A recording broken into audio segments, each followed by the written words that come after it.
স্বাধীনতার ৭ মাস পরেও আমরা দেশটাকে যেভাবে এগিয়ে নিয়ে যেতে চাচ্ছিলাম সেভাবে আসলে দেশ কোনোভাবেই এগোচ্ছে না। দেশে এখনও প্রত্যেকটা আনাচে কানাচে অস্থিতিশীলতা বিরাজ করছে। এই অস্থিতিশীলতা তৈরি করার জন্য মূল কারিগর কারা? অবশ্যই আওয়ামী লীগ।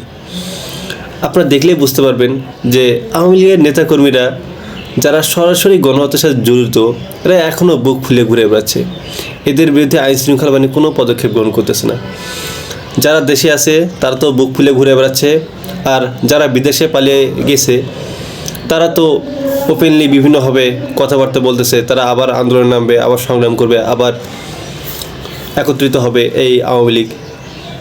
এখন আমরা শুধু মনে করতেছি যে দোষ শুধু আসলে আওয়ামী লীগের, কিন্তু এই আওয়ামী লীগের নেতাকর্মীদের যারা শেল্টার দিচ্ছে বা যাদেরকে পালাতে সাহায্য করতেছে, যারা এদেরকে ভারতে অন্যান্য দেশে পালাতে সাহায্য করছে, আমরা তো একটা বারের জন্য এদের কথা বলছি না।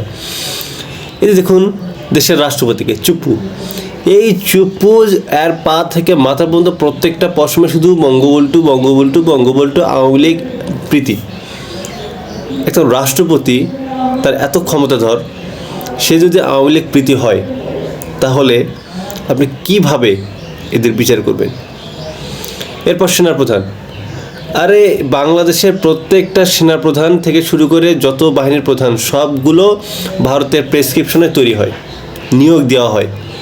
এই ওয়াকার তো ফ্যাসিস্ট আমলেই তো নিয়োগ পেয়েছে। সো ও যদি এতই দেশপ্রেম হয়, ভারতের কি খেয়ে দেয় কাজ নেওয়ার কি এতটাই বোকা যে যার মনে কোনো দেশপ্রেম নেই তাকে সেনাপ্রধান বানাবে, আর সে গণ অভ্যুত্থানের মাধ্যমে দেশকে ফ্যাসিস্ট মুক্ত করবে? ভারত কি এতটাই বোকা? না, বোকা না। ওরা জানে যে কাকে কিভাবে ট্রেনিং দেওয়া যায় এবং কিভাবে সে দেশের সার্বিক পরিস্থিতি কন্ট্রোল করে। জেনারেল ওয়াকারকে সেভাবে ট্রেনিং দেওয়া হয়েছে। এখনও আমরা হয়তো মনে করতেছি যে আসলে জেনারেল ওয়াকার সে সত্যিকার দেশপ্রেমিক, আসলে না রে ভাই, তার এগুলো হচ্ছে একটা টেকনিক। সে তো ভারতের রয়ের হয়ে কাজ করতেছে। এই যে জুলাই আগস্টের বিপ্লবের পর যে আমরা জানি যে 626 জন ক্যান্টনমেন্টে ছিল, কিন্তু প্রকৃত হিসাব 3000-এরও বেশি। এতগুলো আওয়ামী লীগ নেতাকর্মী ক্যান্টনমেন্ট থেকে কই চলে গেল, কই উধাও হয়ে গেল?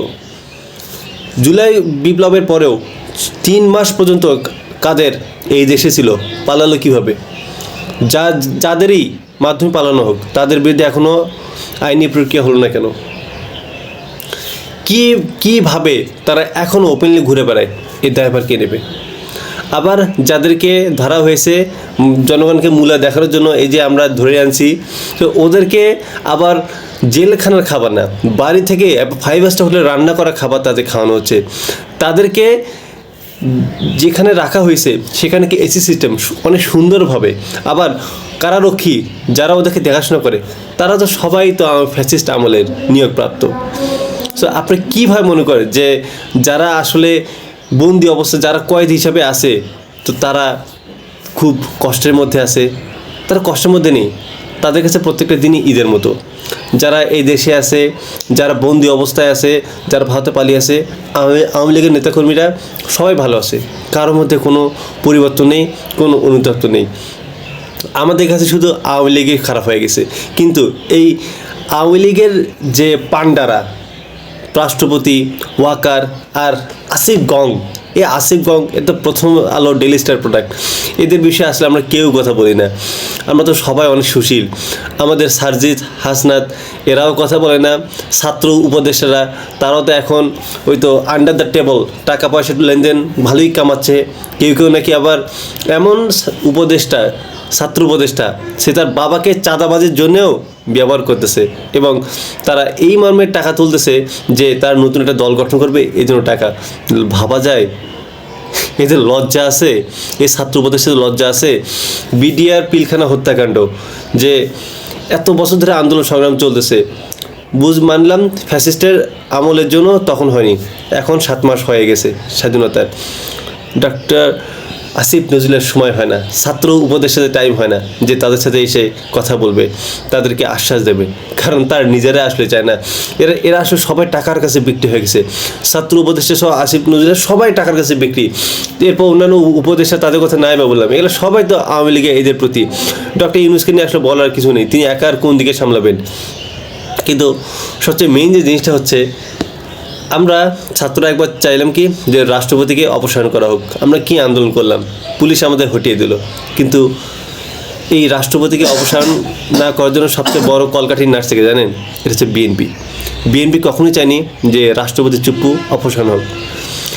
এরপর এই যে আওয়ামী লীগ নিষিদ্ধ, আমরা এত চিল্লাচিল্লি করলাম, আমাদের তো এখন তো কথা কোনো দাম নেই। আমাদের রক্তের বিনিময়ে যারা ক্ষমতায় বসে গেছে তারা তো এখন আমরা আমাদের গুনাই ধরে না, আমাদের টাইমই ধরে না। এই যে আওয়ামী লীগ নিষিদ্ধ কারণে আমরা এতবার চিল্লাচিল্লি করলাম, এত কথা বুঝলাম, এত কিছু করছে, নিষিদ্ধ হয়নি। কেন নিষিদ্ধ হয়নি? কারণ বিএনপি চায়নি। কারণ বিএনপি দেখছে যে যদি আওয়ামী লীগ নিষিদ্ধ হয়, আওয়ামী লীগের যত ভোট আছে সবগুলো পড়বে জামাত এবং অন্যান্য দল। কারণ এটা বিএনপিও জানে যে আওয়ামী লীগ কখনো বিএনপিকে ভোট দেবে না। এরা হচ্ছে ক্ষমতাপ্রেমী, এরা তো ফ্যাসিবাদে আর এক ফ্যাসিবাদে মুদ্রার এপিট ওপিট। এরা তো আওয়ামী লীগ বিএনপি দুটাই তো সাপের বিষ। এদের কাছে কী আশা করবেন আপনারা? তো কেউ কেউ তো ভাবতেছে যে আওয়ামী লীগ চলে গেছে, এখন বিএনপি আসবে, দেশটাকে নতুনভাবে জিয়াউর রহমানের আদর্শে। নো ম্যান নো, জিয়াউর রহমানের আদর্শে বিএনপি আর নেই, খালেদা জিয়ার আদর্শে আর বিএনপি নেই। সবাই এখন চাঁদাবাজি করে, আওয়ামী লীগ বিএনপি সব সেম। যখন যে সরকার এই লোকেরা হচ্ছে তখন সেই সরকারের দালালি করে। বিএনপির সবচেয়ে যে সিনিয়র নেতারা সবাই হচ্ছে টাকার কাছে বিক্রি হয়ে গেছে। 16 বছর ধরে এত আন্দোলন করে যারা কর্মীরা, তার ঠিকই মার খায়, তার ঠিকই মারা যায়, জেলে যায়, এদের বিষয়ে কার কোনো খবর নেই। আর সিনিয়র নেতারা টাকার কাছে বিক্রি হয়ে গিয়ে হাসুয়াপার সাথে ঠিকই গল্প গুজব করে, ঠিকই আমেরিকা যায়, ভারতে যায়, ফুর্তি করে। তো এই হচ্ছে বিএনপি দল। আর এরা যে ক্ষমতায় গেলে যে কী যে আমাদের দেশের জন্য কী উপকার করবে সেটা তো আমরা জানি। সো আমরা তো এটা শুধু আপনারা জেনে রাখেন যে বিএনপি আসলে দেশে কখনোই মঙ্গল হবে না, যেটা আছে তার থেকে অবস্থা অনেক অনেক খারাপ হয়ে যাবে। বিএনপি আওয়ামী লীগ এই দলকে নিষিদ্ধ না করে গেলেও আমাদের সর্বতক্রমে এরা নিষিদ্ধ হতে বাধ্য হয়, সে ধরনের কাজ করতে হবে। এদেরকে মনে প্রাণে ঘৃণা করতে হবে, এদের লজ্জা থাকা উচিত। যারা এদের প্রতি ভালোবাসা দেখায়, এদের প্রতি প্রীতি দেখায়, এদের আসলে লজ্জা থাকা উচিত, মানে লজ্জা থাকা উচিত। এদের মধ্যে কোনো দেশপ্রেম নেই। বিএনপি আওয়ামী লীগ এদের না আছে নিজের দেশপ্রেম, এখন টাকা কামায়। এদের কাছেও টাকা কামানো, কীভাবে টাকা পাবো? তাই এটা আসলে আমাদের বুঝতে হবে যে দেশপ্রেমের জন্য বা দেশের জন্য যারা কাজ করবে অবশ্যই তাদেরকে সাপোর্ট করব। আর বিএনপি আওয়ামী লীগের মতো যেসব চাঁদাবাজ, যারা খুন হত্যা ক্ষমতার জন্য এসব করতে পারে, সেসব দলকে আমাদের মনে প্রাণে ঘৃণা করা উচিত।